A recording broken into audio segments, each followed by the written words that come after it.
So, we're going to move straight forward. We got some amazing speakers. Coming up now is a man we discovered on the internet. Then we checked him out in his story, and it was a really cool story. This guy, he was a jiu-jitsu champion badass. You can tell by his ears. This guy has fucked some people up. So don't pick a fight with him, number one. But he had some serious health issues, and he was struggling for a long time. He went on a really brutal health journey, and finally he figured out some really amazing things with the body, and he fixed this problem. Now he looks. I saw him, and he just got off a plane. I'm like, dude, you look amazing. He's like, yeah, you know. So he's really gone through a really amazing journey. He's going to share the pain and what he went through and what he discovered about how to work with the body and how to become healthy and how to feel amazing. So I'm really looking forward to it. Really seems like a really great guy and a really cool story. So I'm really looking forward to his talk. Please show him the love for the first time ever at the Infinite Man Summit, Mr. Josh Macin. Here he comes.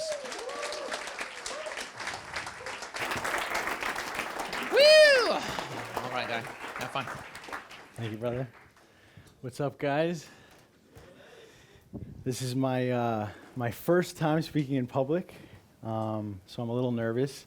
I'm more so nervous because I know I'm going to break down in tears. Which, by the way, I need tissues 100%. I'm not. That's not a joke. If someone, yeah. Because thank you.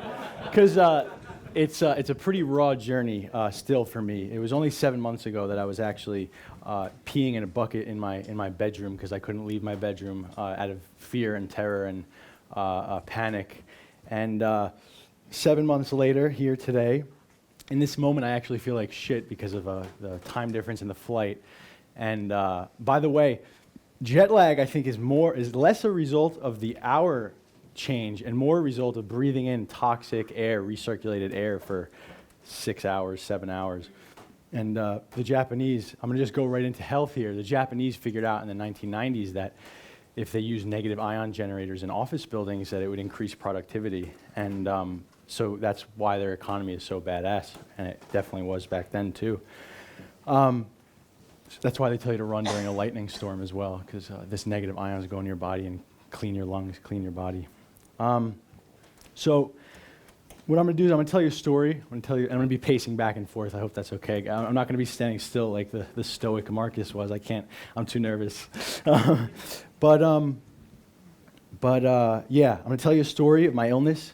I'm going to share with you the lessons from this illness, because with every illness comes incredible lessons and incredible gifts. And then I'm going to teach you how to detox and how to stop eating like shit, which most of us are doing, especially in the United States. Okay, so this was my previous life. Really did feel like a lifetime ago.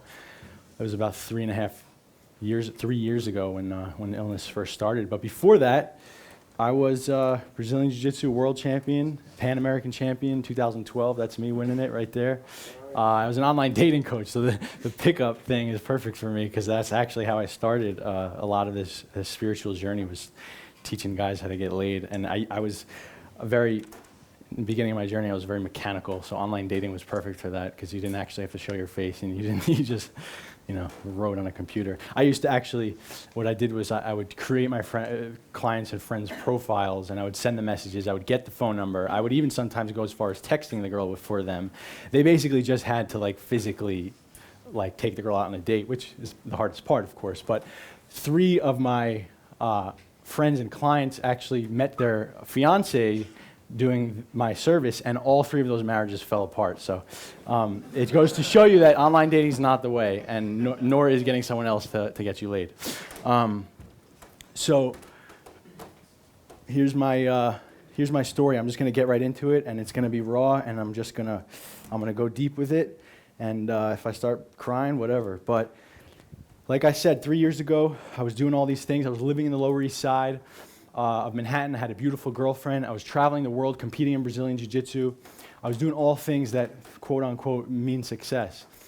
And there was an internal void, of course, this void that we all have. I definitely had that.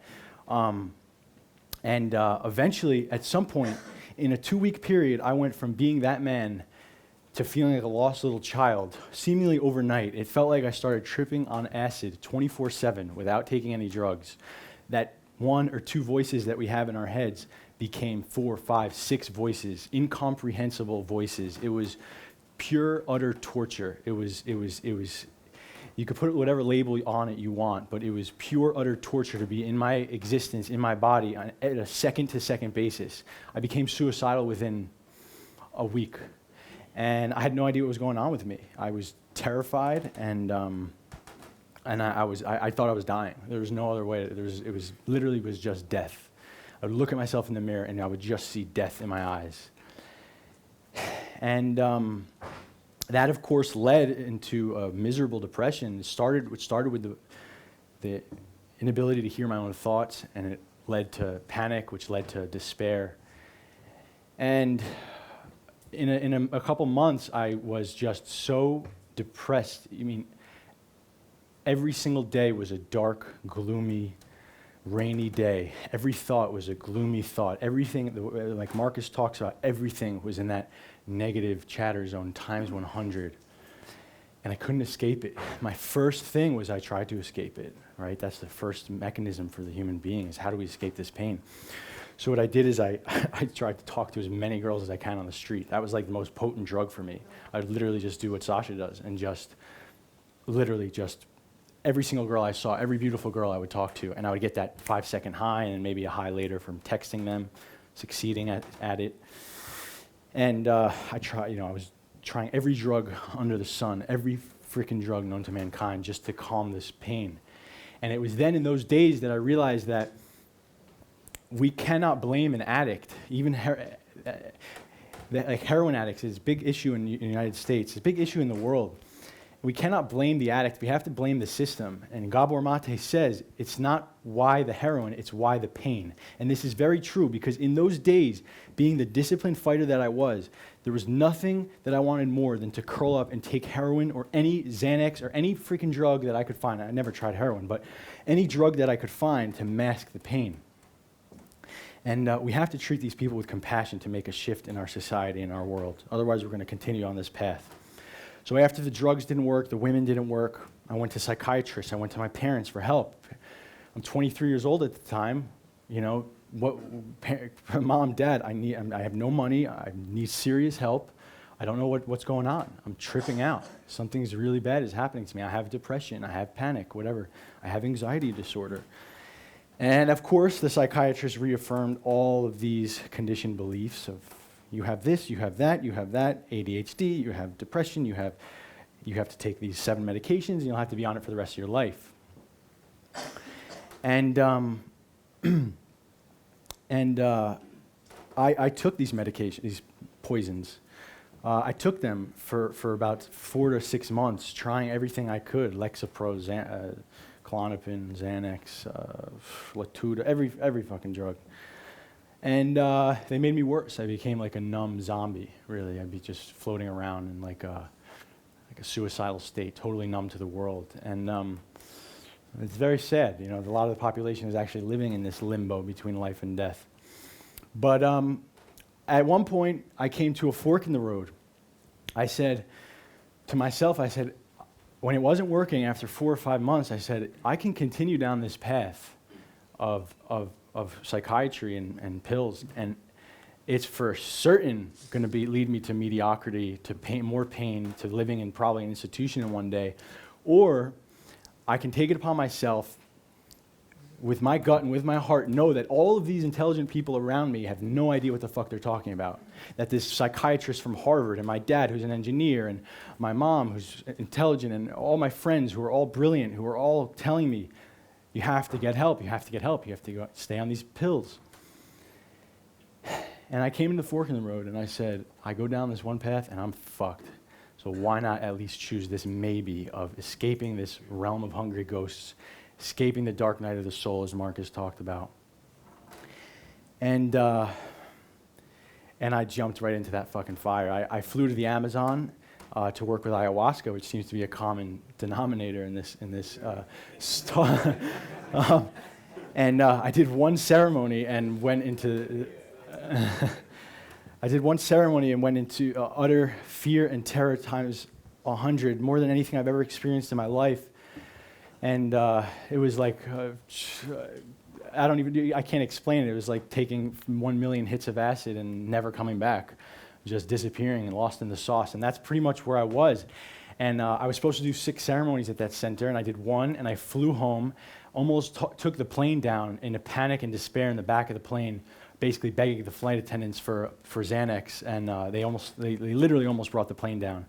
And I got to JFK. They did a full cavity search, deemed me not a drug dealer because they thought I was like in Peru. They don't see this level of unprovoked panic, so they thought I was smuggling drugs in my rectum and that I freaked out or I got panicky or something because they don't experience this in Peru. I mean, they do, but not on the same scale. So anyway, go from the flight straight to the mental hospital. I was suicidal. I was just distraught, just totally distraught. In the mental hospital thinking this was rock bottom, right? This has to be rock bottom. I'm in the mental hospital. How could it get any worse than this? Surrounded by tortured souls, surrounded by heavily medicated beings. And you know, I got out of the hospital. I cultivated some resemblance of stability. Actually, what I did is I did ketamine injections in New York City. They're legal in New York City for those who are like suicidal and who are in severe pain, and they basically just can take you out of a suicidal state. And they did for about a day. But just seeing that relief for a day gave me new purpose, new hope. So I do the ketamine. I call my buddy to get us mushrooms because after I woke up in the mental hospital, I knew that this was a pain inside of me that I had to work through. That if I didn't work through this pain, it would consume me. And the only way out of this fire was actually into it and through it. The only way out of the pain is always through it. So I dove in again. I started doing mushroom ceremonies with my friend out in nature. I would cry to him. I would cry to him for 6-8 hours at a time, releasing this multi-generational pain that I had carried. And found some relief. I started experiencing an understanding of how important it was to have a healthy diet. So I started making diet changes and whatnot, and I'll get into that in more detail later, but I started doing enemas, cleaning the colon, and meditation. I did several Vipassana retreats where I would go and actually spend 10 days in total silence, meditating for 10 hours a day. It was fucking crazy. Not pleasant at all.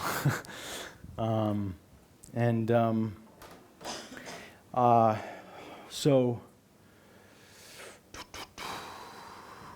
yeah, I mean, I read hundreds of books, started doing fasting, water fasting, which I can talk about more later. But then I synchronistically met a beautiful woman, and she happened to be one of the lead communications directors of the largest ayahuasca center in the world in Peru. And she happened to go to my high school, but I never knew her in high school. There's always synchronicities in life, always. We started dating. She took me to the jungle with her, and I spent 6 months in the jungle. I did 21 more ayahuasca ceremonies. Everyone around me thought I was nuts for going back, but I knew that it was this inner demon, this inner unrest that had to be worked through. Otherwise, I would die. There was 2 ways to go. Fight every single day for my life, or die. That was it. There's nowhere else to go. And it seems unreasonable to understand that. But if you've never experienced panic or depression, you can't fathom it. You simply cannot fathom it, and you will just may dismiss what I'm saying as reasonable. But panic and biochemical panic is not like anything you've ever experienced, like getting nervous before talking to you guys or getting nervous before talking to a woman. There are levels of panic and pain and despair that are so much greater than anything you could ever imagine. And even me, I have seen other people suffer in mental hospitals more than I, that one visit in the hospital, more than I probably have ever suffered. But my point is that it's just not fathomable unless you've experienced it, and you don't want to. But it's not a matter of willpower. It's not a matter of get a hold of your thoughts, dude, or get a job, dude. It's all that is total, utter bullshit when it really comes down to severe mental illness or shamanic initiation. There's really a thin line between the two, actually. It's really one and the same, if you allow it to be. So I spent 6 months in the jungle. Every single moment of my day was focused on being present, okay, witnessing my thoughts. I would literally walk barefoot in the jungle to ground with the earth, and I would walk like this, narrating every step to myself. because anywhere except for the present moment was torture. Any thought that I projected, anything that went in my mind was torture. The only place I could be was here now. So I would just literally 10, 12 hours a day. I love you, Josh. I love you, Josh. I love you, Josh. All day. And I loved Marcus's talk because of that, because all day, that's what I did. You know, every single day, all day. I would look at myself in the mirror for an hour a day. I love you, dude. I'm so sorry this is happening to you. I'm so sorry, you know? And I left the jungle. As I was leaving the jungle, the shamans had all told me that I needed to do a dieta. A dieta is an apprenticeship. It's the next level of ayahuasca shamanism, where you ingest a tree. And you basically ingest the tree while fasting, and this tree comes to life and teaches you, gives you lessons.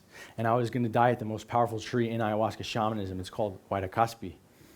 And this is the tree that they use in indigenous, they use at a very young age for the shamans to devote themselves to nature, to devote themselves to the plants. And I don't know, you know, based on the talks that have been given, I know a lot of people are spiritually open here, but a lot of people will say, like, what, a tree giving you knowledge? It's crazy. We have such conditioned minds, and we have such a fucked up paradigm to think that there's no such thing as spirits or no such thing as other realms. Because we can't even hear 99% of sound, and more, 99.9% of light we can't even see, okay? These minds are our filters to live in this reality.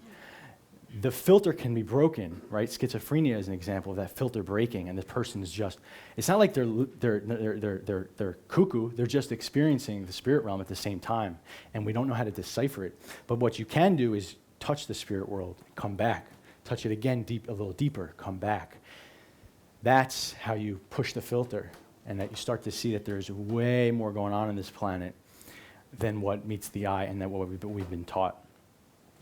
So this this dieta was going to be my apprenticeship, and the reason I was going to do this dieta is because there was nothing else in my mind that made sense except for the fact that I was a shaman. Because I had read a lot of history and cultural books, and they talk about the shaman going through a shamanic sickness before before succumbing to being a shaman, before accepting the call to being a shaman. And they will be tortured for years, sometimes bedridden, vomiting all the time, shitting all the time, until they succumb to the call. And this, of course, is the new shaman of the village and the indigenous population. And what they do is actually, when someone is experiencing these voices and these things, these shamanic illness symptoms, they'll actually sing and chant to the individual. The whole community will come together and support the individual for him to transmute this experience, for him to then help the rest of the community in the future. In our country, and I'm sure here too, give them pills, put them in a fucking ward, because they're useless. But the truth of the matter is that the people who you know who are the sickest are actually the ones with the largest medicines, and the ones who need to survive more than anyone else for massive shifts to happen in humanity.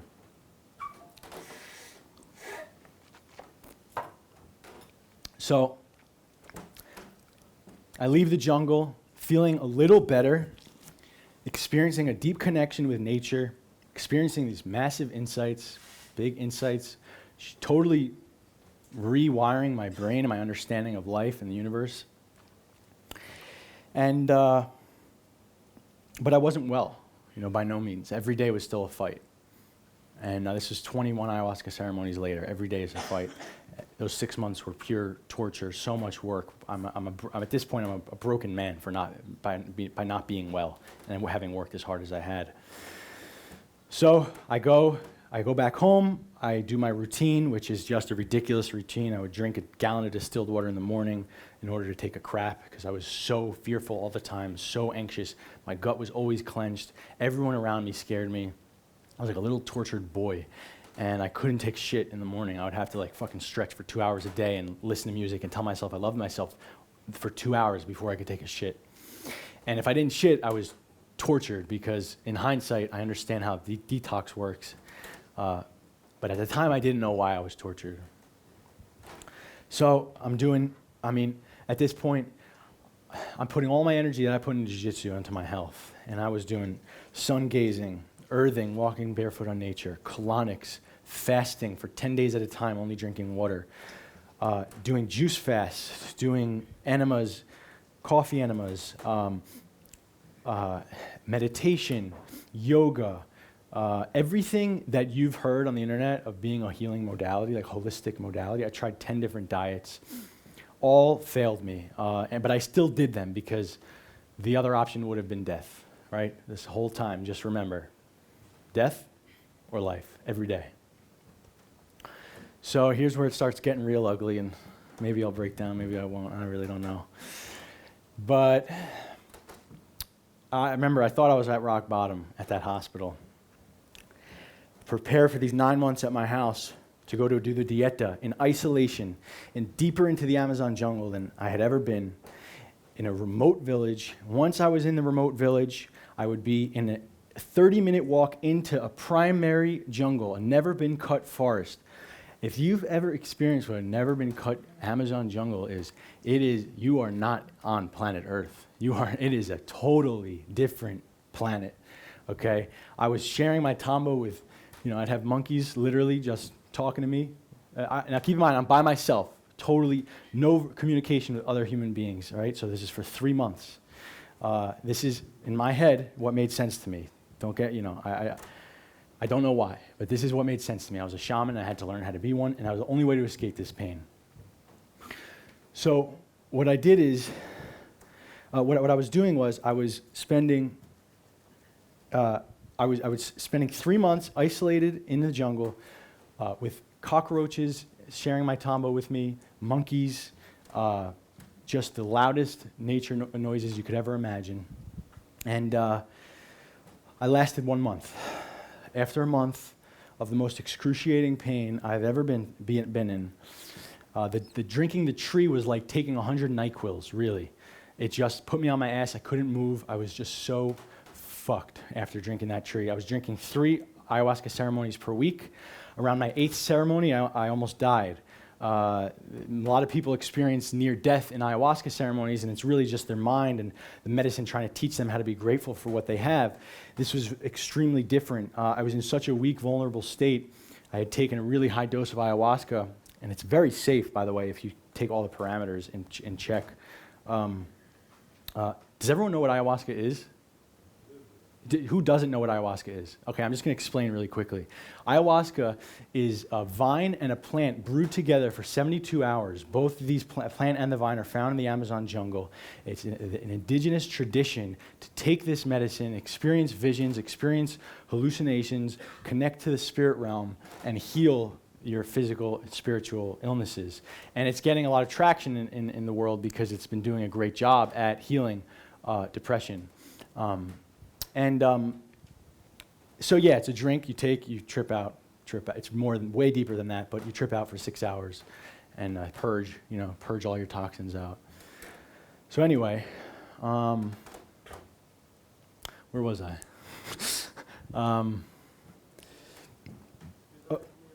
The dieta, right? Yeah, thank you. I may need that a couple times through this. So I'm during the dieta. I almost died. I drank a second cup of medicine. The shamans, about half hour into it, I start purging out of both ends, unlike anything I've ever experienced, really feeling like I was going to die. At some point, my body went totally cold. The shamans were coming and doing their magic with their blankets, which is not stuff that's normally done in ceremonies. They were just coming up to me and just fanning away these spirits, whatever you want to call it, energies that were trying to invade or infiltrate or this in their eyes. They knew exactly what was happening. I was really on the line of transitioning to the spirit world, and my body went cold. I actually left my body, was feeling good for the first time in 2 years, and wanted to die. Was ready to go. I said, "This is it. I'm ready to go. Take me. I've had enough. I can't win this game. I can't win. Take me." So. Eventually, when I got done, settled back into my body, I looked at the shamans and I asked them in my Spanish, my broken Spanish, cerca de muerte, near to death? And they said, we were all laughing at the end of the ceremony. Shamans always laugh no matter what. And no matter what, you literally almost died, and they laugh because they know everything is part of some greater thing. So nothing's bad, nothing's good. But I looked at them and I said, cerca de muerte? And they said, sí, amigo, no más ayahuasca para tú. No more ayahuasca for you, right? No more. Yeah. So, believe it or not, I still drink ayahuasca after that. I drank little teaspoons of ayahuasca. I had nowhere else to go. It was home and psych hospital or die trying. Eventually, after 1 month, I tapped out. And how am I on time? Good? Okay. Eventually, after 1 month, I tapped out. And I flew to Miami. My best friend was in Miami. And I couldn't go home in this state. I mean, I was panicking 24/7. I don't even know how I made it home. I was emaciated. I was 30 pounds lighter than I am now. I'm pretty lean right now. 30 pounds lighter, tortured every second of the day, couldn't sleep for a minute. The realm of hungry ghosts, okay, that's where I was. After all of this spiritual work, to be in that realm, that you don't know what kind of brokenness I experienced. Go to Miami, my best friend, who I wouldn't have made it without. He paid for my float tanks, he paid for my massages, he paid for all my groceries, and he let me stay in his bedroom. And there was a couple times where I almost jumped off the balcony, and he lived on the 21st floor, and I just would run into his room and ask him to choke me out unconscious. I taught him a jiu-jitsu move, a triangle choke, that would cut off my carotid arteries, put me to sleep for 10 seconds, because I was so scared that I was going to kill myself. So I did that. I had him choke me out about 3 or 4 times, and he put me out, and he saved my life by doing that. And I wasn't, basically it would provide me with 5 seconds of relief to remember who I am, to remember that I am not that pain, that I am not that tormenting voice inside my head. So I left Miami, a more broken man than ever. I go home, and remember, I thought the hospital was rock bottom. And I start planning my escape for life. I remember I told myself if I was ever going to get to this point where I was going to kill myself, that I would go and do iboga in Africa. Iboga is another plant medicine. It's a root bark. It's a 36-hour hallucination. Many people experience a full hallucinogenic reset, a dissolving of the ego for a short while, and then it's up to them to continue living that life or to choose the pain again. But this was my last straw.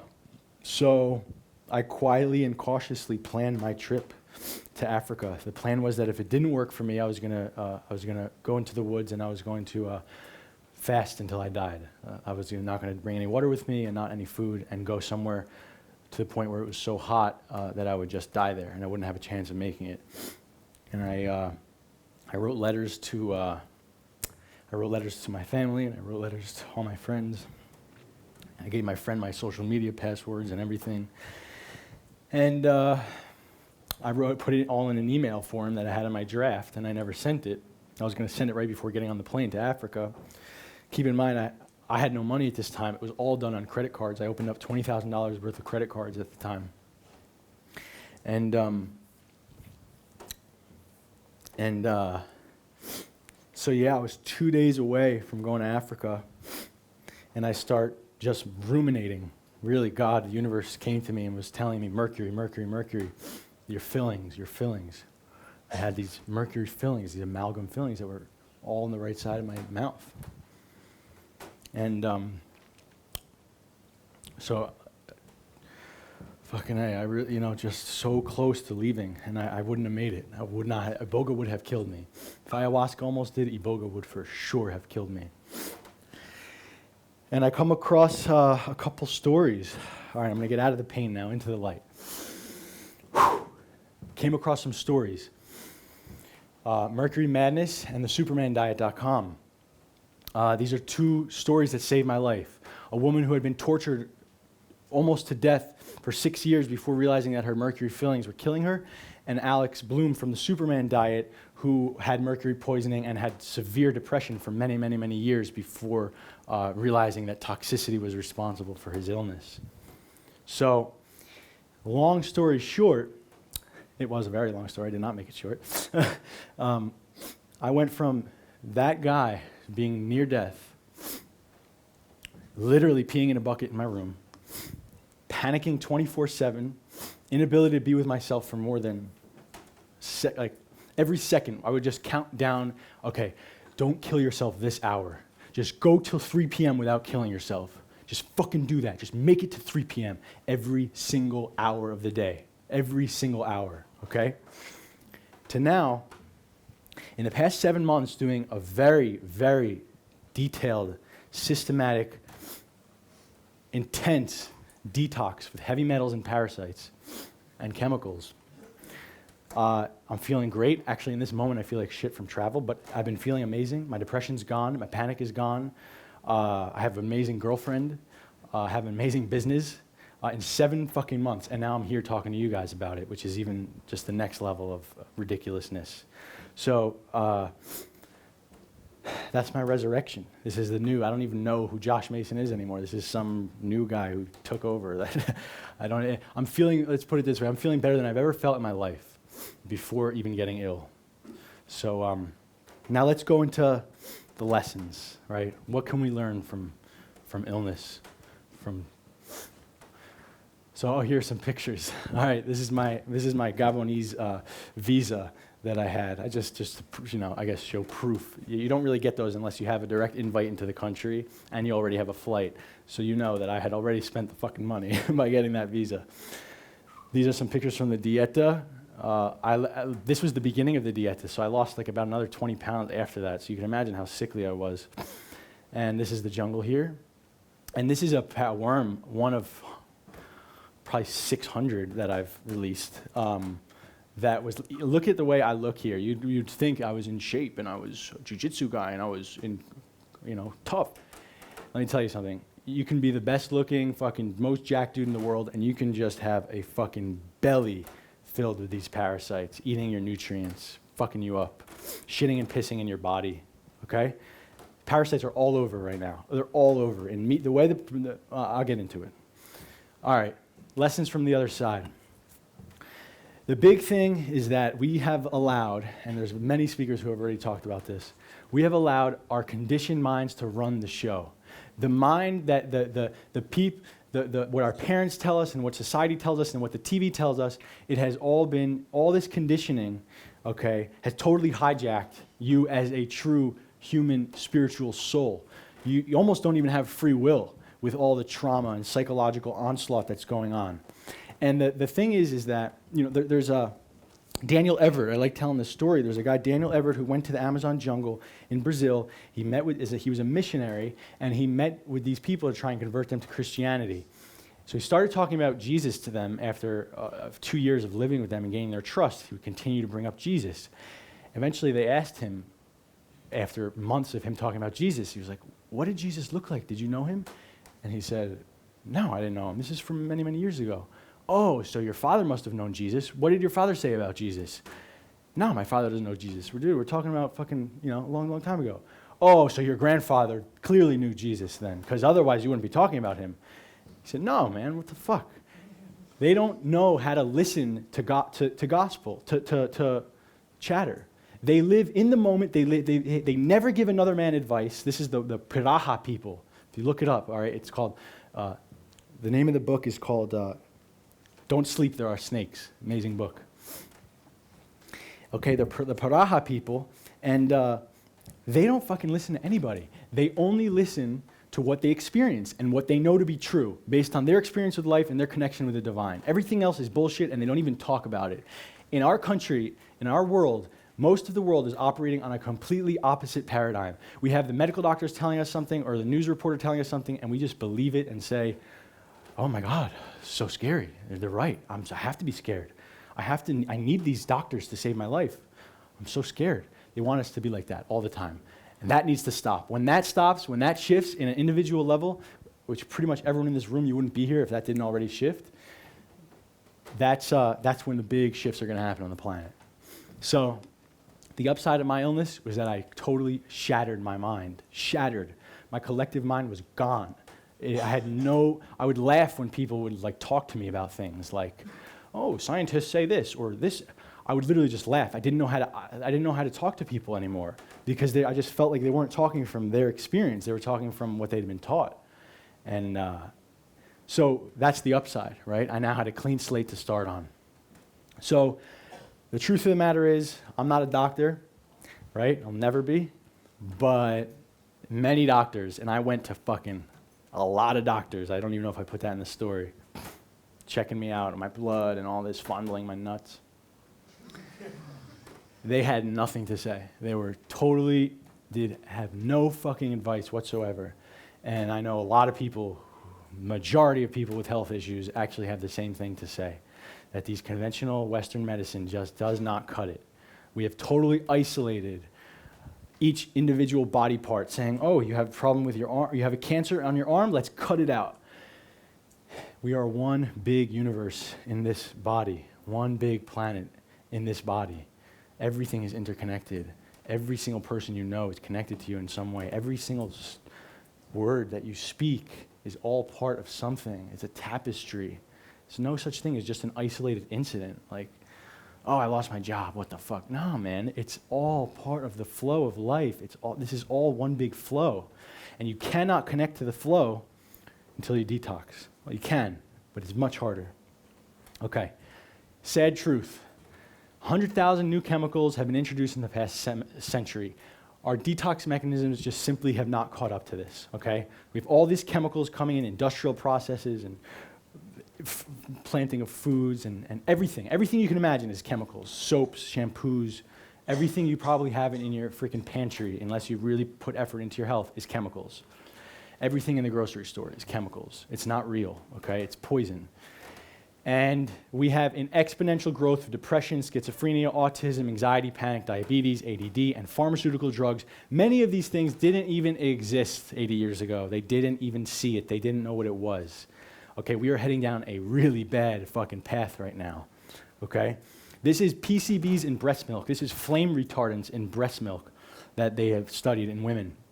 And exponential growth of PCBs in breast milk, okay? This is, when the second you're born, you're literally taking in milk and flame retardants from your mother's breasts. If you're lucky enough to have gotten breastfed. Most people get sugar water from the fucking Ensure or whatever they sell for babies, which is poison. Okay, this is the rates of autism in the world, exponential growth again, okay? By 2025, we're gonna hit the vertical line of exponential. Whenever you have exponential growth, you eventually hit a vertical line, which is basically you're fucked. That's basically what it means. In 2025, we're gonna hit that vertical line, according to the research now. We never know what will actually happen. And out of every 2 people, children are going to be born with autism. So something that did not exist 60, 70 years ago is now going to be 1 out of every 2 children by the year 2025. And this sounds crazy if you haven't been personally touched by a disease, or if your family hasn't been, or if you don't know an autistic child. It's hard to believe, right? Most people just can't believe it. But working in my field, I can tell you, it's bad. It's really bad. Okay, worldwide epidemic, loneliness, depression, suicide, addiction, lack of fulfillment. Like I said, the doctors are telling us everything is genetic, everything is, you're born with it, you're fucked, you have to take these pills until you make it. And you have to take these pills for the rest of your life. That's your only option. You cannot cure this disease.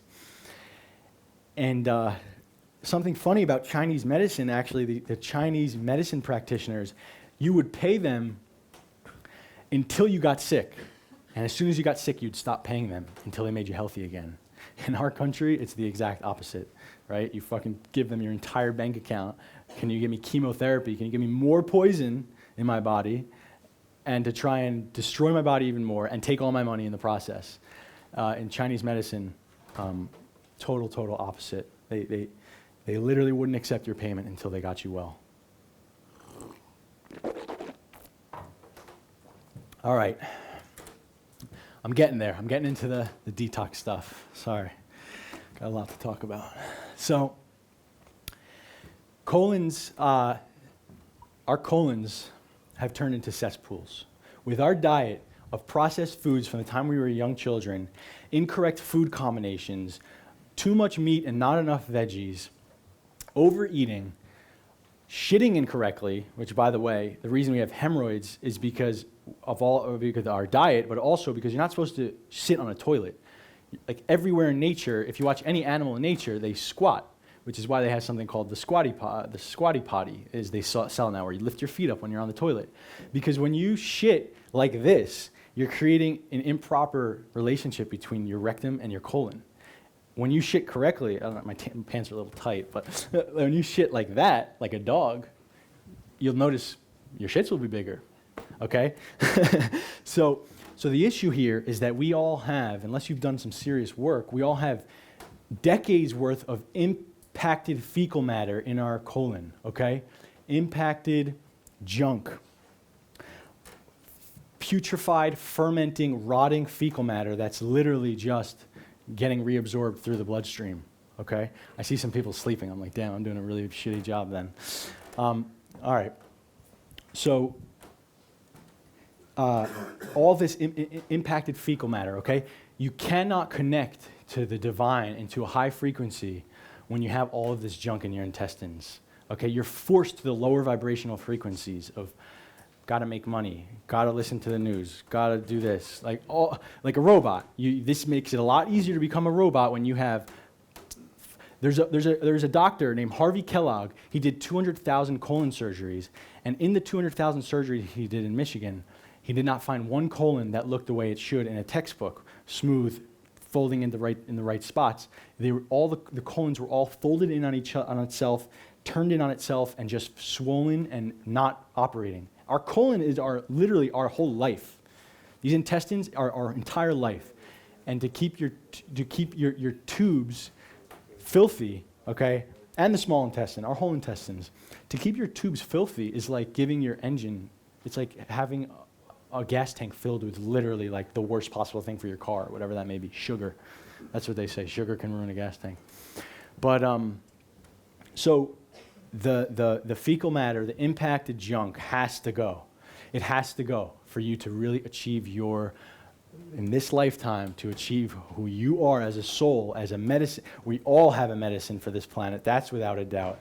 We all have a purpose and a journey, and until you really clean your vessel, it's really, really hard to find that journey and find that purpose. I'll answer after. Yeah, I got you though. The next step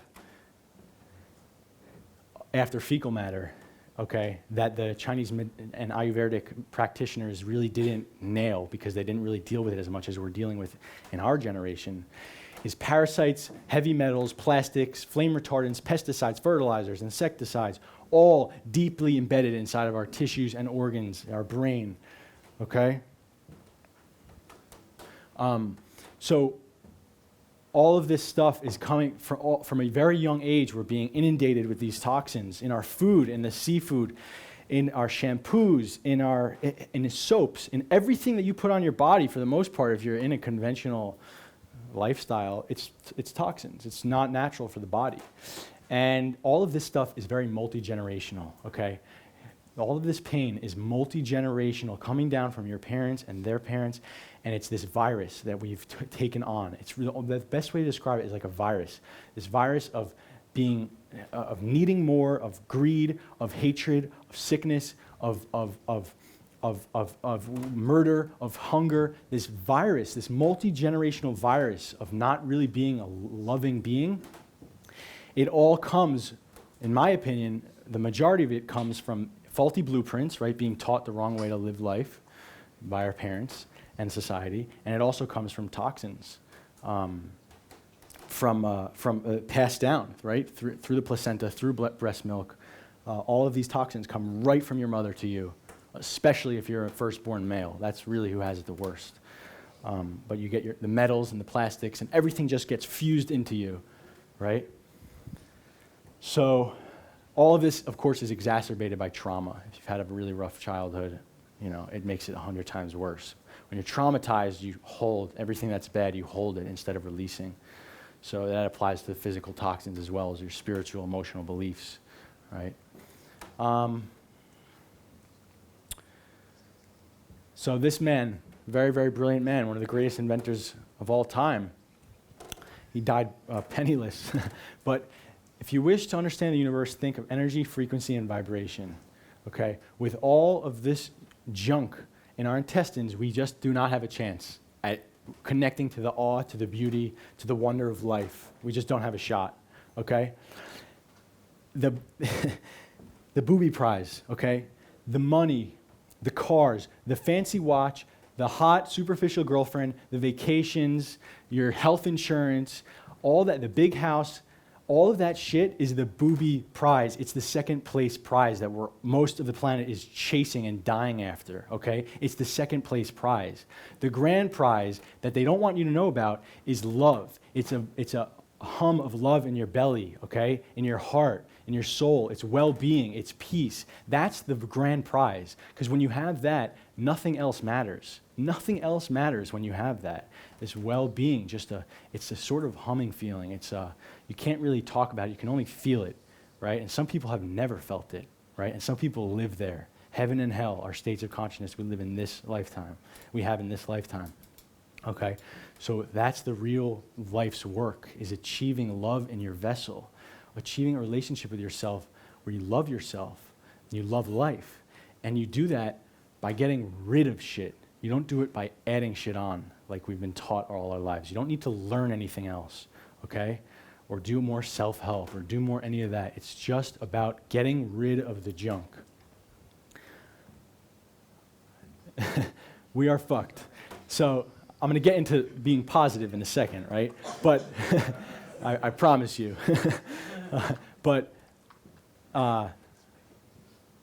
Basically, if you do any research on any scientist or researcher who's top in their field of climate change or marine wildlife or anything of this sort, they will literally all say the same thing. Even NASA research scientists will say the same thing. Like, we are so fucked. We're on a trajectory that's unspeakable, and we don't know why the world isn't changing. That's in their scientific way on paper is what it says for all these researchers. Okay, now let's get out of all that pain and negativity. Let's bring it to how we can change. Okay, we have to move away from the ego, away from greed, the materialistic paradigm that we live in, and move into love, abundance. We have to move to a win-win.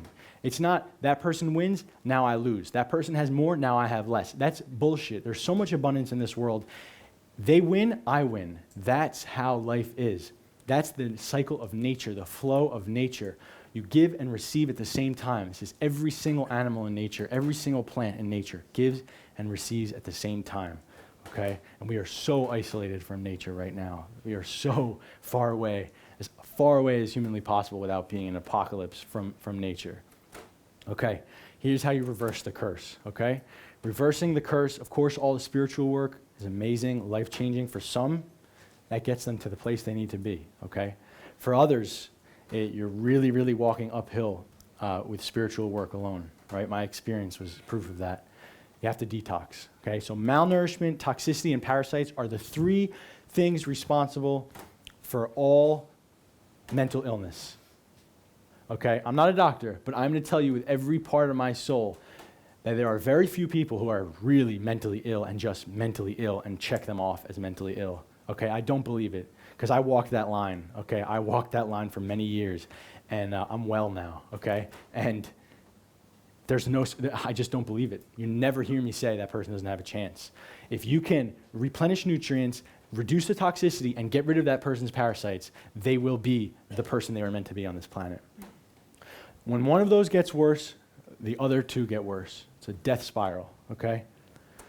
Most of us are operating at 50% is like a high estimate, a 50% capacity of what we're possible, you know, energy-wise, what we're accomplishing, how we're feeling, just what we're giving to the planet. I mean, most people are just totally drones and just totally numb and turned off. And I mean, the movies really point in this direction, right? They talk about like something like the movie Limitless or the movie, Avatar. The reason we love the movie Avatar is not because of all those graphics and all that shit. The reason we love Avatar is because we are both of those fused into one being. We are the spirit that's living in the jungle, and we are the human who's searching for the unobtainium, the money that they were searching for. We are both of those things in one vessel, and we only know about one of them right now. The reason we love that movie and the reason we love a lot of these movies is because they point to our deepest desires for freedom, for spiritual freedom.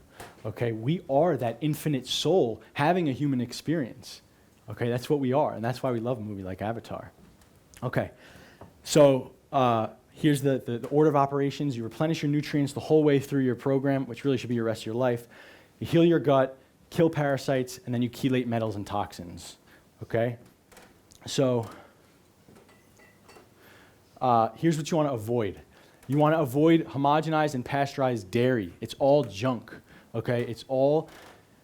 They take a medicine, which is true healthy cow's milk, if it's a healthy cow, and they heat it to outrageous temperatures until all of the life force energy is gone. All of the light is actually gone out of that product. It becomes a deadened product, okay?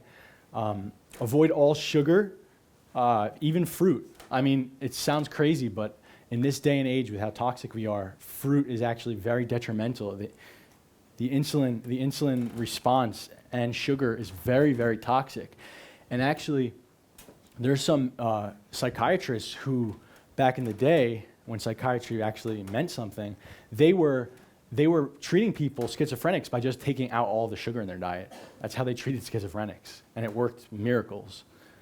So get rid of all inorganic, GMO, veggies, meat, grains, eggs, all of that stuff is just so toxic. The meat that the meat's better in this country than it is in the United States. I've seen that right away, but still, for the most part, it's shit.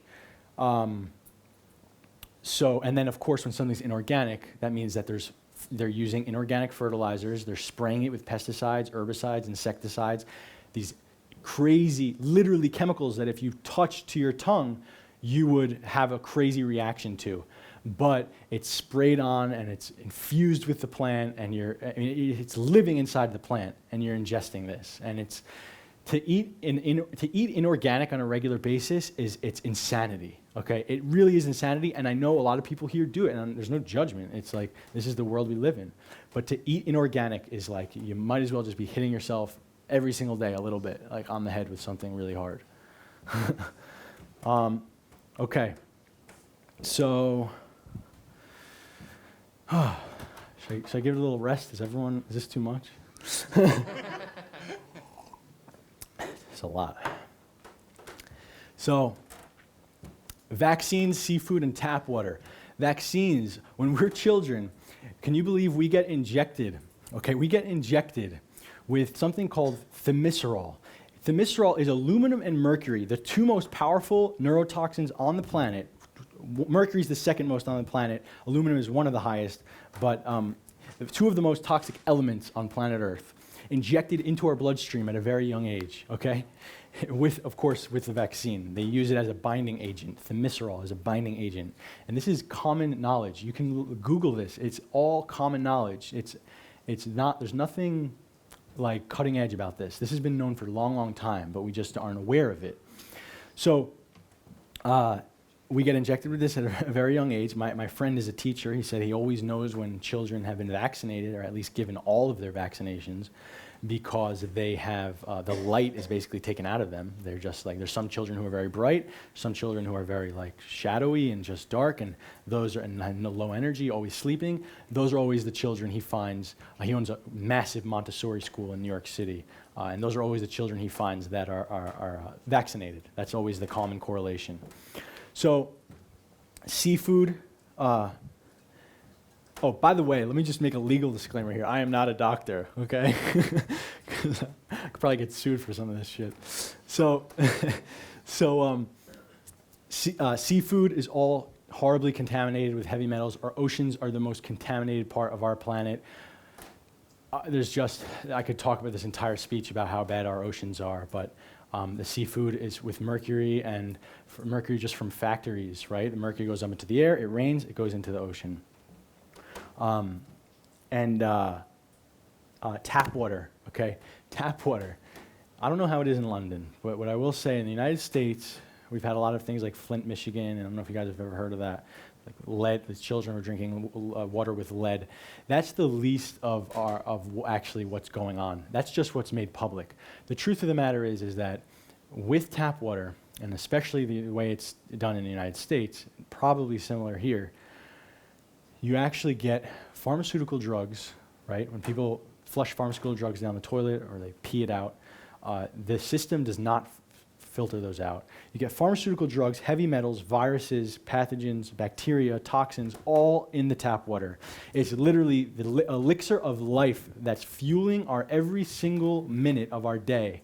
Most people are drinking toxic elixir of life, as toxic as it gets without you being able to really taste it. And you can taste it once you switch over, which, by the way, chlorine and fluoride are both in are also in our water, especially in the United States, both of which are pineal gland calcifiers. Our pineal gland is our third eye that connects us to spirituality, to the spiritual realm.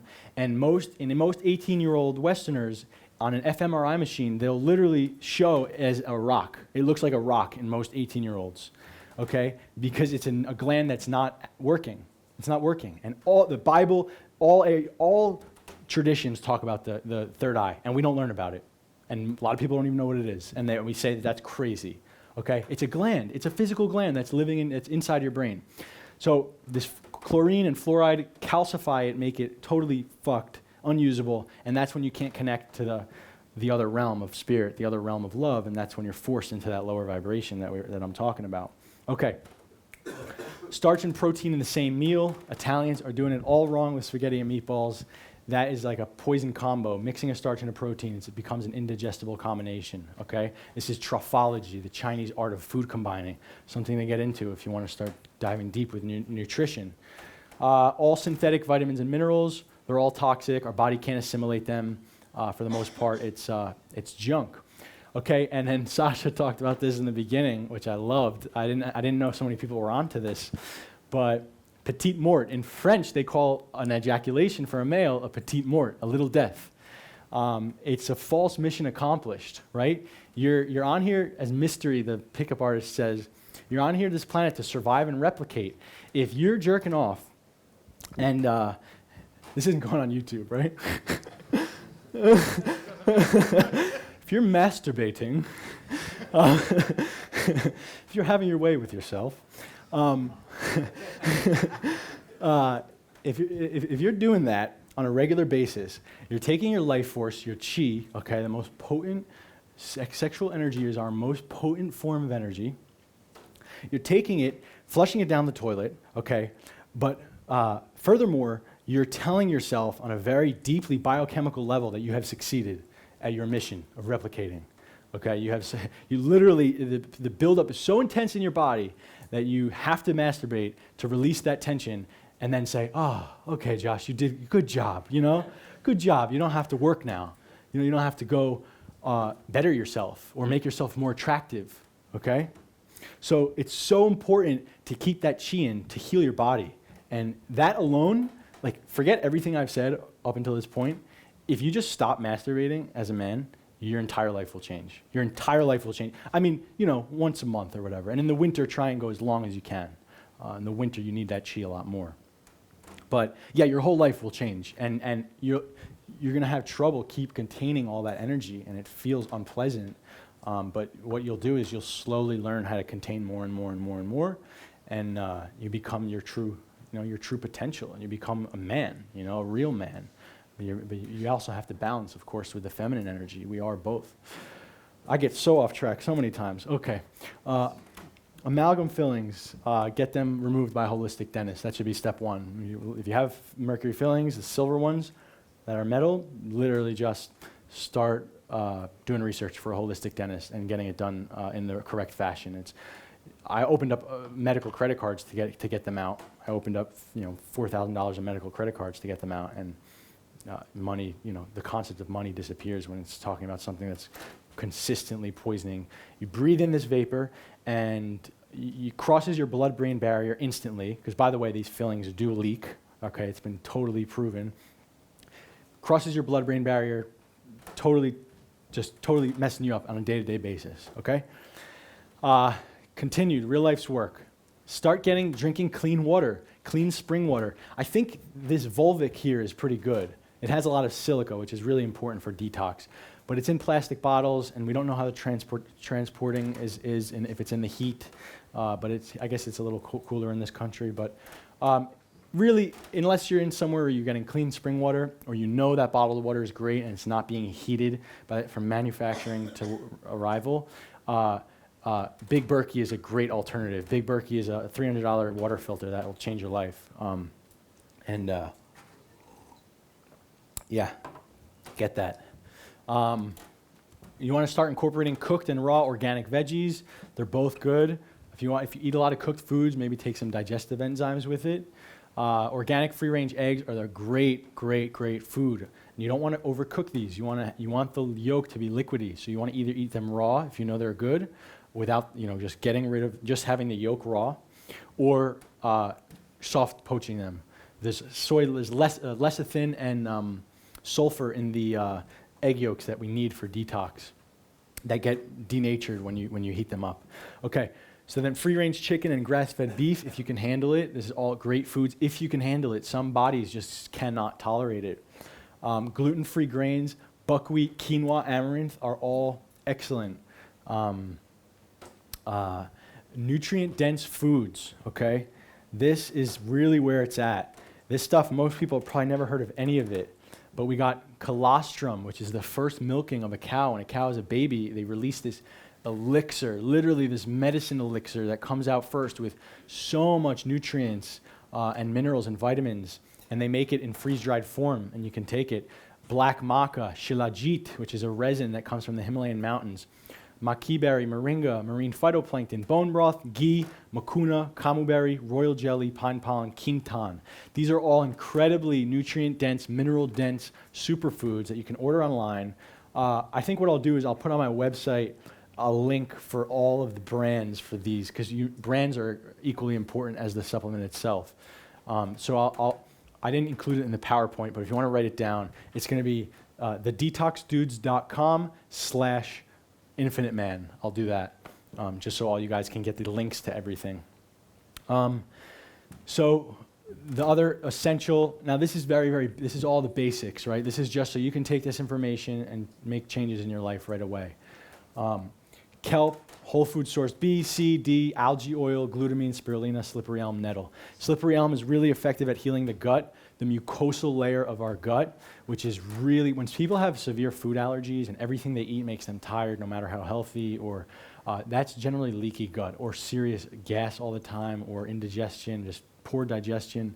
And when I was at my worst, I couldn't digest any food. There's nothing that would digest. It would just ferment there. That was torture, you know. So my digestion is incredible now.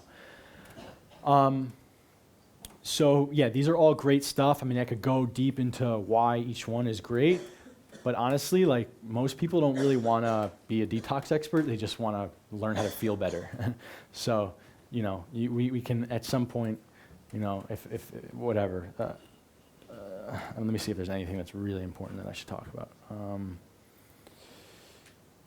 Yeah, like stuff like royal jelly and colostrum, marine phytoplankton. These are found in nature that are actually in completely whole foods. They have like everything the human body needs all in one little piece of nature, right? It's really a miracle. The universe has given us these things to sustain us, but we're kind of just eating all the wrong ones. And back when it did work, like eating juicing to detox and stuff like that, we're simply just, our vegetables are so devoid of nutrients because the soils are fucked, right? The soils are messed up, and they don't contain, if the soils don't contain the minerals and the nutrients, neither do the vegetables, okay? So that's what we're working with. That's why it's important to supplement. It's crucial to supplement nutrient-dense foods. Here's step one, okay? You got your fillings out, or you don't have fillings, you're just getting rid of all the shit that I talked about, the avoid list. Start drinking clean water. Now you're gonna take binders, okay? Now, I wanna make it clear, like, just because you're not crippled with illness doesn't mean that you're not incredibly toxic. There was actually something I forgot to talk about, which is really important. This is the spectrum, okay? The spectrum of illness, of really crippling illness. You have life on one end, exuberance on this end, like just feeling incredible like a child, like a baby when we were born. You have death on this side. Crippling illness comes a lot closer to death than it does to life. It just so happens that the body reaches a body burden point where it can no longer sustain you, where it's like, dude, I've told you 100 times to stop putting that shit in your body. Like, why do you keep drinking? You know, like every morning I wake up and I tell you to stop fucking putting that in your body, and you don't listen to me. Eventually, it hits a point where it's just like, and that's when my 2-week illness happened. It was a body burden point of, dude, I'm giving up on you. Like, fuck you, I'm shutting off. And it's important to not hit that point. And we are all, as a collective, dealing with the same illness. We're dealing with the same toxicity, coming from the same sources. So, you know, even if you're feeling like, man, I'm feeling okay, and I'm fine, and I don't think I have toxins, you're literally guilty by association just from being alive in today's time. You cannot avoid the toxins. You can't. And I'm not trying to make you scared or anything like that or instill fear, but it's important to not allow your, to only think that you need a detox if you're crippled, right? It's foolish to think that way. Okay, so, which by the way, one of my important lessons from my illness and from healing is that everything comes together beautifully when you have your health. When you have your well-being and your health and everything's intact, the rest of life comes together, like the learning about picking up girls and the learning about business and all that stuff. Everything starts to work in a beautiful tapestry, in a beautiful, amazing way when you get your health back. So anyway, okay, these are all binders, okay? Very, very, very important stuff. These are negatively charged substances that we put in our body, take them orally in water, and you do not digest them. They attract all of the positively charged junk in your intestines, all the stuff that's alongside the colon walls, all of the old junk inside, the heavy metals, and you start sucking it up like a vacuum and allowing for a release. Is you can take some gentle Gaia herbal laxative tea is a good gentle laxative tea to take because binders do cause constipation, or you can get some colonics. Colonics are great too. Try and get like something called the Kalima Board of California. It's a $300 board. You can do colonics in your own home. Okay, so Kaido-san, microsilica, charcoal, Takesumi, which is bamboo charcoal, zeobind, and bentonite clay. These are all stuff that are gonna just suck up all the junk. Okay, and suck up all the positively charged junk, parasites, metals, chemicals, all that stuff. Chlorella, Eclonia cava are two good binders as well, but they actually are digested by the body and they have nutrient content, unlike the others. I think we're coming close to the end. Yeah, so these, close your eyes. Let me warn everyone first. Sorry about that. Yeah, if you are really nauseous and you just ate, right? So let's try and get someone to throw up here. If you don't want to see this, or if it just bugs you out, just to leave the room or turn around. These are all parasites that either I released or my clients released. And this, I have so much more gross pictures, but this is all, so I think these are ropeworms. That's a roundworm. I don't even know what this funky thing is. This is candida here, right? So this all comes out with suppositories. Most things, like the conventional health stuff is, conventional health is like they tell you to take wormwood and clove internally, and you buy like a 14-day parasite Parabigon kit, stuff like that. That's total utter bullshit. I've done so many of those and nothing came out. What started getting them out is when I read the Superman diet, and he talked about suppositories where you make your own suppositories with essential oils, and I have recipes on my website. You make them with ice trays and you stick them up that way, and it's like people are totally freaked out by that. Like, what? That's crazy. I mean, we're talking about like your health and the rest of your life and all of your well-being, and that these worms that are living inside of you, and people like will choose to be grossed out, like over I mean, it's reasonable, but it's insanity at the same time, So anyway, parasites. These are all like.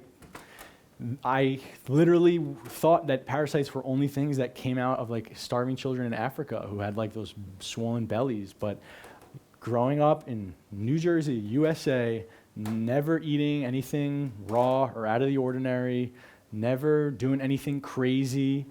They did not come from the Amazon, because a lot of the worms that I got rid of were way too big to have. They lived in me for decades by the growth, the sizes of them. I mean, I did a lot of research on this shit.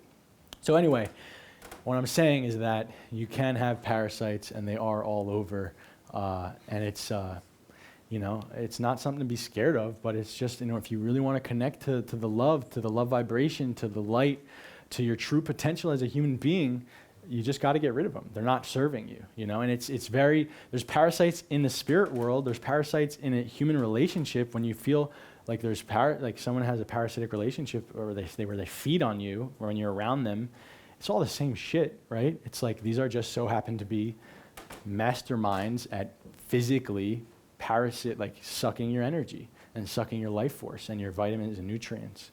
And they've found clever ways to get inside the body and multiply. And when we don't take care of our health, they take over. I mean, I had a belly filled with these things, and I was working pretty hard. But of course, mercury poisoning, by the way, heavy metal poisoning always leads to parasites. It's like one goes with the other. Because your mucosal layer gets damaged, the parasites have a much better environment to thrive. So I think my last slide here. This is my coaching program. If you're interested, that's my website, thedetoxdudes.com. A lot of great information there.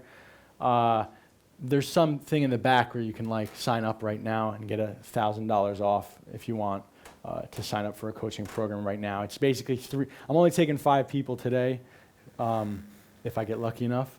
And it's too much work on my end to be, But basically, in 3 months, I'm going to teach you everything I know: how to be your own doctor, how to detox, how to get rid of parasites, how to chelate metals, how to rejuvenate your gut, and just share with you everything. I'm going to teach you how to fish. I'm not just going to say, it depends what you want. Some people just want, give me the list of things and I want to do it. And some people really want to learn how to, what health and true health and nutrition is in today's day. So be your own doctor for the rest of your life. That's the goal, right? I think that's it. The only last thing I'll say, wait, do I have one more slide? Oh yeah. Don't forget, love yourself. This is a little bear loving himself. That's the biggest medicine right there. Detox and love yourself, and the rest of life will just magically fall into place. No, it doesn't come from the mind. It doesn't come from this chatter that we always have of doing, being, and it comes from somewhere else. There's some grand magic at play, a very big magic, universal orchestration that we have to listen to. And that's my email. If anyone wants to email me, tell me I did a great job or tell me I sucked, that's great. And that's me on Facebook, the Detox Dudes. That's my Twitter. I don't even have, I haven't done that in like a year and a half, but whatever. That's me. Thank you.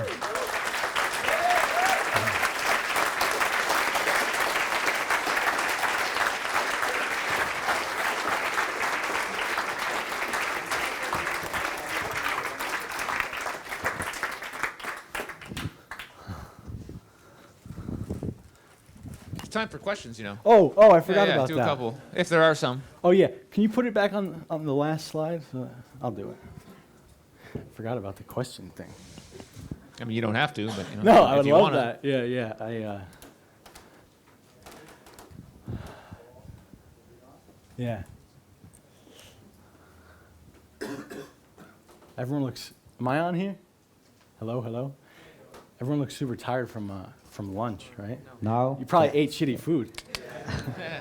Well, first of all, I want to thank you because you are, it was hard for you to come on stage, and I really respect that. So thank you for that. Wow. What I'm really curious about is that this is kind of fresh for you, like all the emotions and things. Yeah. What's ahead in the future? How are you going to? Because you're still in it, if I'm correct. Well, I'm definitely in healing, but I've crossed over to the land of the light, right? So healing is really an ongoing thing. When you get deep into it, healing is an ongoing process for the rest of life. It's not like you just one day become a guru or healed or no more pain. There's always human pain. I'm feeling pretty amazing, and I still feel like I'm only at like 70% of where I'm going to be, you know, when it comes to my health.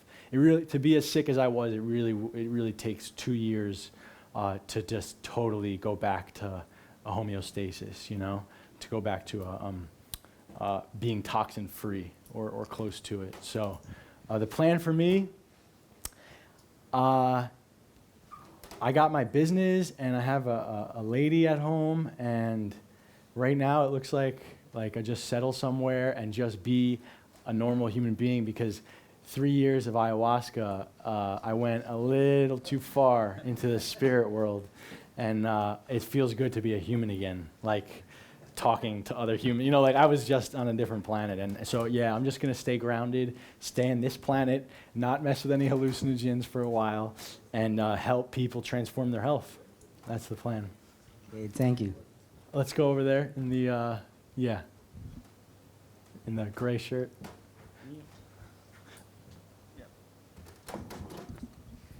Thank you for the talk. Yeah. The talk was amazing, dude. Thank so, you, thank so you. interesting. Thank you. I do have 2 short questions. The first question is, you talked about shitting, that you should squat. Yeah. How do you do this in the Western world? Because you only have the normal toilets. Say it again. You said the shit... How do I shit without a toilet? No, in the Western world, you only have those normal toilets where you sit. Yeah. Oh, so a lot of times I actually... You caught me. A lot of times I go shit in nature, but just like, I don't need to, but it's just like, there's a lot of woods by me, and why not, you know? I walk naked in nature a lot. Like I literally just walk naked on barefoot at night, and just like it just connect me with universe. But anyway, if I do use a toilet, which is very often, I'll put my feet up with a garbage can or a garbage can. Because you want to just try and minimize the, when you lift your feet, you're more in line, and you'll notice that your belly is actually a little more relaxed. And so, but yeah, the best thing is to just go out in nature and take a dump. Okay, thanks. And the second very quick question, you don't drink alcohol at all, I guess? No, alcohol is pretty toxic. It's not as bad as some other things. It's very toxic, and when you combine alcohol with an already toxic brain and candida and parasites, it's just total death spiral. I have had organic wine recently. My first drink in 12 months was about 3 weeks ago, and I had an organic sulfite-free wine, or as close to sulfite-free as possible, and it was delicious, and I didn't have a hangover. But I will say that if you're serious about your health and you're ill, stay away from alcohol for a while. And then if you ever really want to drink, organic sulfite-free wine, or what you can do is get something called kava. Kava is like a Hawaiian beverage that's similar to alcohol, that's very non-toxic. That would be my best suggestion for like, there's no such thing as a free neurological lunch, right? Most drugs or substances that you take, that's not free. You're always paying a price for the feel-good effects of it. Kava is as close to a free neurological lunch as you could get. Yeah. Thank you very much. It was really amazing. Thank you, man. Thank you. What about marijuana? So, can we cut the tape here? Marijuana, organic cannabis is incredible medicine. Organic, properly grown with love, cannabis is a very potent detoxifier of the brain. It increases melatonin by a massive amount and causes a brain dump of toxins. It's good for harmonizing the nervous system and the endocannabinoid system, and it's good. But if you get marijuana, and vaporizing it is good, but when you're getting marijuana grown from who knows where with what knows what in it, and then you're smoking it instead of vaporizing it, it's the same. It's a little better than drinking alcohol, a little better. And plus, like, you have to realize that these are all very powerful medicines. So you just, in my opinion, to just smoke marijuana just for the sake of smoking, and you're like, yeah, man, you're defeating the purpose of what it's there for. And it's supposed to help you and teach you, and you're supposed to do it with some type of like ceremony. Not like a ceremony every time you smoke weed, but like, just do it with respect and with. And then I think it could be a healthy addition to the protocol, Not in the beginning, though. I think it takes time. I would say what I do, but we're on camera. Cool. Was there any specific event that got you into trouble? Because you started your story from being the world champion, then going really, really deep. But was there any specific event that got you into trouble? Trouble? Well, you were in a difficult Trouble or position. travel? Into a difficult position. Oh, well, it was definitely a combination of my body increasing in toxicity and things not working out as well as I wanted them to in life. Like, I know I said I was Jiu-Jitsu world champion and I had an apartment in the Lower East Side. As my health started to decline, that stuff started to decline slowly and slowly and slowly. I couldn't really process it and know what was going on. And so it seemed like it was just this overnight thing.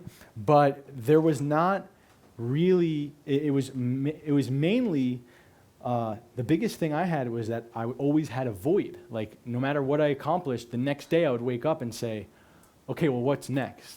I literally won the Brazilian Jiu-Jitsu World Championships in 2010. And 2 days later, I was like, fuck, man. Like, what do I do? I suck. What can I do? Like, and that was my mentality. It was a very toxic paradigm. But that, with so much pressure and energy compounded over the years, that type of unsustainable lifestyle led to the breakdown. Does that answer your question? Thank you. Thank you a lot. Yeah. And I don't want to pick. I feel like you should just like throw the microphone or something. Yeah, we'll let him choose. Thanks. Yeah. A quick question, please. Yeah. You talked about the pineal gland Yeah. and the calcification of it. Yeah. Is there any way to revert that? Yeah, absolutely. The conventional, if you go on like websites like Mind Body Green and like Wellness Mama and stuff like, these are all like big websites. They talk about drinking apple cider vinegar and like taking certain types of oils.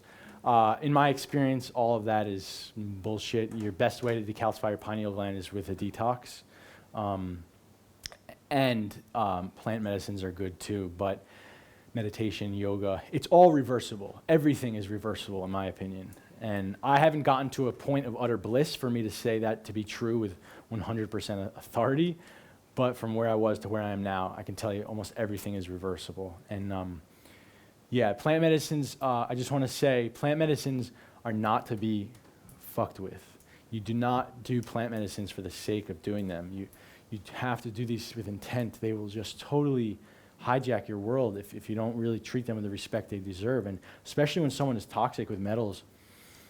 The places I went to with ayahuasca, with a toxic mind and mercury filled in my brain, are just such places that no human should go. You know, we're not meant to learn from there. You know, so I know I went on a rant there, but hope that answered it. Yeah. Another quick question is, Yeah. you mentioned Chinese medicine and the combination of food. Mm-hmm. And when you go to a Chinese restaurant, they serve almost everything with rice, and you always have meat and rice and stuff. How does that work? Chinese medicine has nothing to do with Chinese food restaurants.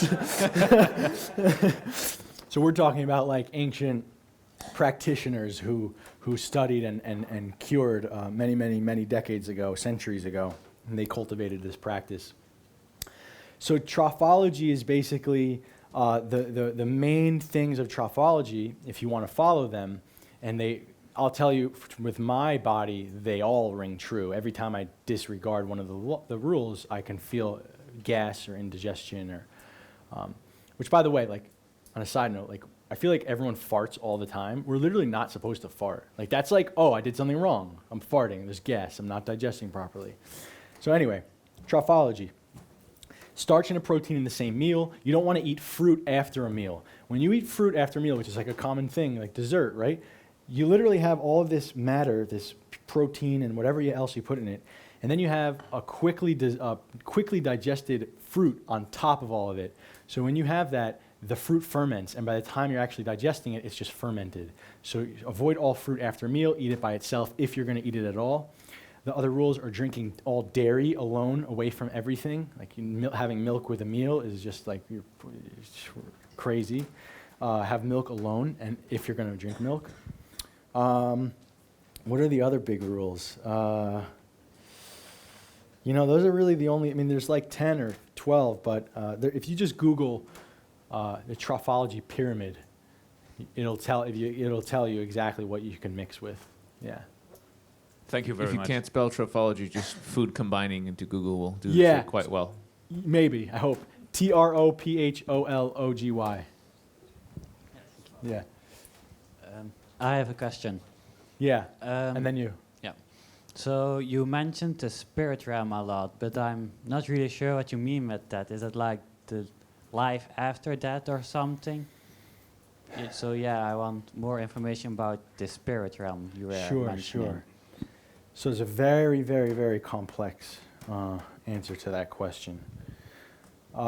Those answers are coming anyways. What's that? There's other talks going into just Oh. that, so Okay. you don't have to go too deep. Okay. Basically, it's just, there are spirits, whatever, that exist, energies that exist aside from us. Some of them are helpful, some of them are not. Then there's also the energetic world is really just connecting to the manifestation aspect of life. So actually, we're all manifesting in every instant. Every single one of my actions is a manifestation and is creating a different life for me. Every single word, so the spirit realm is not just all about spirits and whatnot. It's about connecting to the connectedness of all beings and all life, being one with nature. It's not like some voodoo land that you go to and then come back from. It can be for certain people, but a lot of it is just connecting to a different, more energetic part of yourself as opposed to the physical part of yourself, the mental chatter and the body. We're like a meat vessel. We're just a vessel of consciousness with our soul and our spirit and consciousness fused into this physical body, right? So when you get too caught in the physical, it's really easy to be depressed. But when you leave the physical and say, oh, this is who I am, and then come back, and you kind of have a new appreciation, a new understanding of this life in this physical world. Does that make sense? It's a Kind little of. complicated, but Yeah, yeah, hopefully thank our you next for- talks will yeah, do it. Thank you. Yeah. I have 3 questions, Mhm. small questions. First one. You got to do one, dude. All One. right, Pick all one. right, All right. Fruits are in generally bad or just after, like apple or something? Fruits? Yeah, because Fruit- you said. Yeah, fruit sugar if you're really ill, stay away from all fruits. If you're healthy, you're probably, when you eat fruit and you have candida and parasites, you're feeding the parasites and candida. because of the sugar. If you're relatively healthy and you really feel like it makes you feel good, like if you know it makes you feel good, stick to fruit because everybody is different. But if you just think it makes you feel good or you feel like shit when you don't eat it, chances are you're actually just losing candida is dying off, and that's why you can't tolerate no sugar. Okay. Yeah, does that make sense? Yes. Okay. Yes. And the bottled water is all right. Sorry. All right. We can do 2 more quick ones, and that's it. Thank you.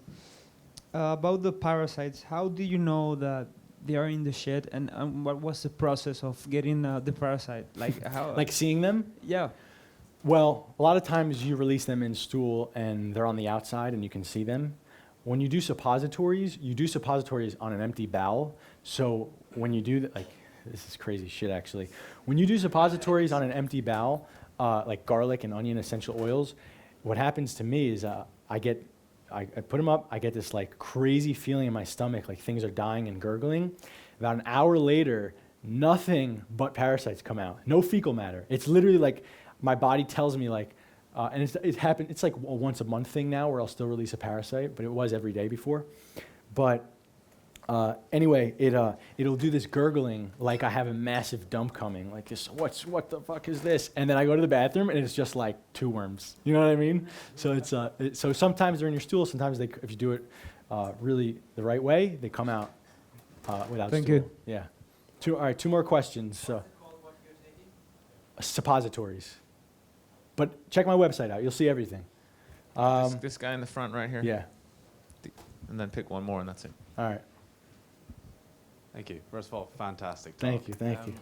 On the subject of the water filters, Yeah. I use one at home, but you were Yeah. talking about the big Berkeley. Yeah. Would you say that's better than regular ones? What do they you not have, like a take out, zero like, water the filter or estrogen something? No, it just uses it as like this $300 water filter or whatever. We use just as simple as like under $100. Does it? It's not going to filter suffice less? unless there's no water filters that I know that are $100 that suffice. No. Better than tap water, but it's probably like if it's reverse osmosis. Find out if it is reverse osmosis, then I would say you're doing that's fine. But if it's not, I would say to get a big Berkey. Okay, thank Yeah. you. One last question. Who's the lucky one? You want to choose? Just want this All guy right. right in front of me. He seems excited. This is about this fillings in the teeth. You talked about that, the amalgam filling. Yeah.